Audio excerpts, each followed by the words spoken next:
আসসালামু আলাইকুম। ওয়ালাইকুম আসসালাম। আসসালামু আলাইকুম। ওয়ালাইকুম আসসালাম। ভালো আছেন? জি আলহামদুলিল্লাহ।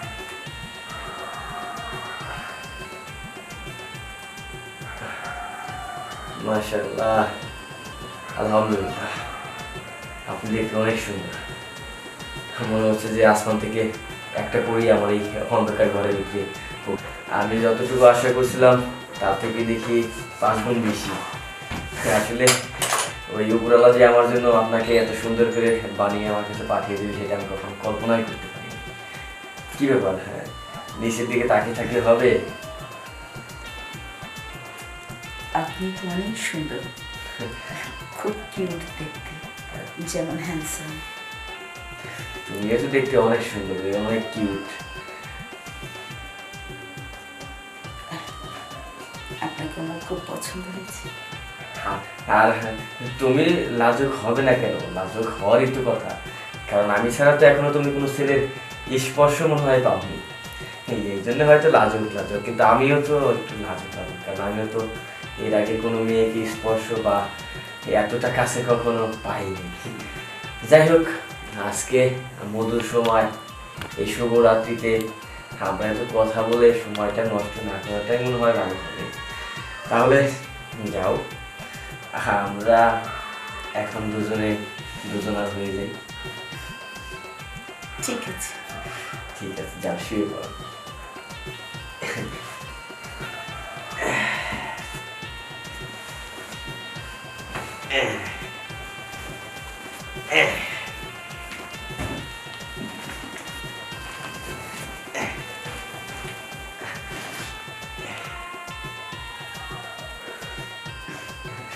আচ্ছা ঠিক আছে, যাও শুয়ে পড়ো।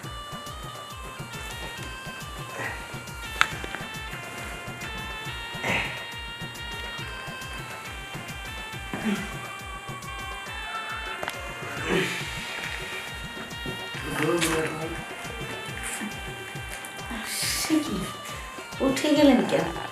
দিলেনই না, এর মধ্যে উঠে গেলেন? আসলে আমি কিছু বিষয়টা বুঝতে পারলাম না। কি হয়েছে? মুখটা ওরকম কালো কেন, ভারী কেন? এই তো বলছিলাম আমাকে খুব পছন্দ হয়েছে, তা এখন আবার কি হলো?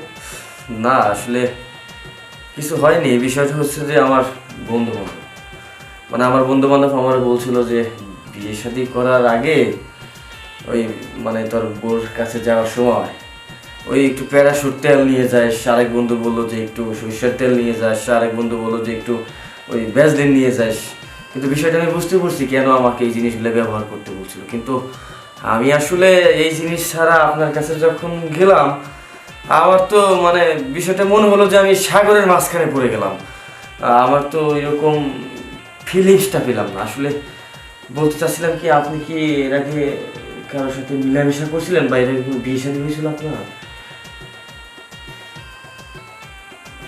ওই তুমি কি আমার সাথে বিয়ে হওয়ার আগে অন্য কারোর সাথে প্রেম বা মিলামেশা করছিলে নাকি? না না, তা করতে যাবো কেন? কি বলবো সব?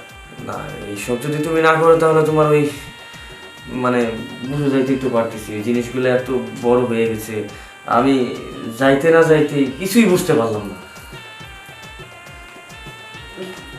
কি হলো? না কিছু না, বললাম না আমি কার কাছে যাবো কি? আচ্ছা ঠিক আছে, তুমি যেহেতু বলতেছি চাচ্ছই না, আমি এসব বিষয় নিয়ে কোনো কথা বলতে চাচ্ছি না। সমস্যা নাই, আমি কালকে সকালেই তোমাকে তোমার বাপের বাড়িতে পৌঁছে দিয়ে আসবো। না না, কি কি কি বলতেছো তুমি? না কারণ কিছু তো একটা সমস্যা আছে, যে কথাটা তুমি ঢেকে রাখছো আমার কাছে, সত্যি করে বলতেছো না। কিন্তু আমি তো বুঝতে পারতেছি একটা ভার্জিন মেয়ের কাছে গেলে ওদের সেই মেয়েটা কিরকম হয়, কিন্তু তুমি তো ভার্জিন নাই, তুমি তো ভার্জিনটা হারিয়ে ফেলছো। এখন কোন কারণে বা কেন হারাইছো সেটা তো আমি বুঝতে পারতেছি না। আমাকে বলবে বিষয়টা খুলে? বলবো, তুমি যদি আমাকে ছেড়ে দাও বললে। আচ্ছা ঠিক আছে, তুমি যেহেতু আমাকে সত্যি কথা বলতে চাইতেছো না, কালকে সকালে না হয় তোমাকে তোমার বাড়িতে আমি পৌঁছে দিয়ে আসি। না না দেখো, এরকম কিছু করো না প্লিজ, দয়া করে। আমার না খুব ভয় হচ্ছে। তোমাকে যদি সত্যি কথা বলি আর তুমি যদি আমাকে সত্যি সত্যি ছেড়ে দাও, আমাকে নিয়ে না খাও, না না এটা না মানে ওইটা কোনো বিষয় না, আসলে সত্যিটা জানলে বাদে নিজের মধ্যে একটা আনন্দতা বিরাজ করতো। যাই হোক, তুমি বলবে। আমি তোমাকে বলছি, সব বলছি। যদি তোমাকে সত্য কথা বলি, তুমি আমাকে ছেড়ে দেবে না তো? না, তুমি যদি সত্যি কথা বলো আমি তোমাকে ছেড়ে যাবো না। ঠিক আছে, তাহলে আমি তোমাকে সব সত্য কথা বলছি। দেখো, আমি একটা ছেলেকে ভালোবাসতাম। ছেলেটা শহর থেকে মাঝে মাঝে আমাদের গ্রামে বেড়াতে আসতো। তারপরে একদিন ছেলেটা কথা অনুযায়ী আমি শহরে যাই, ওখানে আমাদের বিয়ের কথা হয়। ওখানে আমাকে বলেছিল আমাদের বিয়েটা নাকি ওখানেই হবে, বাড়িতে যেন আমি কাউকে কিছু না বলে চলে আসি। ওর কথা মতো আমি কাউকে কিছু না বলে শহরে চলে যাই। আরও বিয়ের কথা বলে আমাকে শহরে নিয়ে যে একটা পতিতালয়ে বিক্রি করে দেয়। কি? পতিতালয়ে বিক্রি করে দেয়? তারপর? তারপর প্রথম কয়েক ঘন্টা তো আমি বুঝতে পারিনি সে আমাকে পতিতালয়ে বিক্রি করে দিয়েছে। তারপরে যখন বুঝতে পারলাম, ওখান থেকে তো কোনো ক্ষমতা আমার ছিল না। আমি অনেক চেষ্টা, আমার উপর অনেক জায়গায় সন্তান নিয়ে একটা পর্যায়ে সহ্য করতে করতে ওদের কথাই মেনে নিলাম। জানোই তো ওদের কথা মেনে কি, দিন দু চারটা সাথে মেনে আনন্দ। ওখানে আমাকে বিক্রি করে টাকাও পেয়েছে। তারপর থেকে ওর যোগাযোগ করেনি, ওখান থেকে বের হতে পারে। যাক, এভাবেই 5টা ভদ্রলোক, ওখানে কি হয়েছিল, একজন খুব ভালো মানুষ, সে ওই ঘেরাও করে নিয়েছিল মিনিটের মধ্যে। এখান থেকে বের হয়ে তারাই যারা সবাইকে জ্বালিয়ে পুড়িয়ে মারা, তো কি পালাচ্ছিল ওই, আমিও পালাতে। এইভাবেই ওখানে আসি। যত সত্য সবই বললাম। এখন তুমি যেটা সিদ্ধান্ত, চাইলে আমাকে সংসারে রাখতে পারো, আর তুমি যদি চাও আমাকে দিতে পারো। তুমি যেটা করবে আমি সেটাই মেনে নেব। আসলে একটা মেয়ে বেশ্যালয়ে থাকে, ওই বেশ্যারও কিন্তু একটা স্বপ্ন থাকে, হ্যাঁ, একটা সংসারের। কিন্তু আমি কিন্তু জন্মগতভাবে বেশ্যালয়ে জন্ম আমার হয় নাই, বা আমি জন্মগ্রহণ করিও নাই।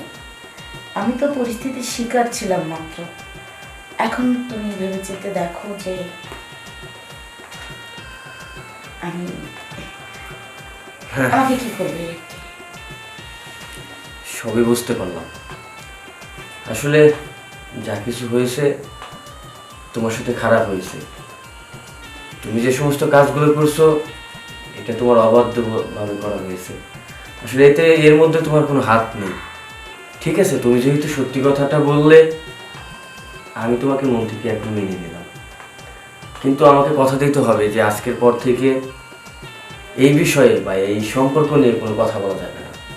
তুমি আমার ওয়াইফ, আমার ওয়াইফের মতো থাকবে, আমি তোমার হাজবেন্ড, আমাদের হাজবেন্ডের মতো থাকবে। কি বলবো? এখন তুমি খুশি? সত্যি খুশি।